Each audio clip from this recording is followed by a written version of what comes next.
Para iti balitang espesyal, na ikat dagiti doktor iti Sri Lanka iti 3.1 kg a bladder stone manipod iti maysa a lalaki. Ibilang dagiti doktor adaytan iti kadakkilan a bladder stone ngay nikat da iti pakasaritaan.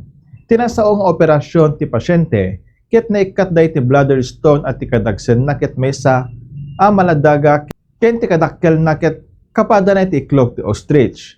Sigon kay ni Dr. Prahalahan, daytan iti kadakkilan a bladder stone ngay nikat da iti panag-operar. Agtaltalin na ed anasaya ti kasasaat ti pasyente, kalpasan iti operasyon bayat nga agpalpalaeng ti ospital. Patsyen pa iti doktora posible ati batukit adda iti unek ti pasyente, tinasurok limawen no aging kasangapulo atawen.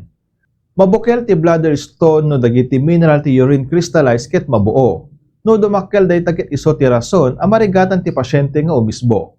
Detan ti balitang espesyal ti Bombo ni Senbius, siak ni Bombo Jonathan Cabildo, and this is Bombo Radio Philippines, the #1 radio network in the country, your trusted source of news and information. Basta Radio. Bombo!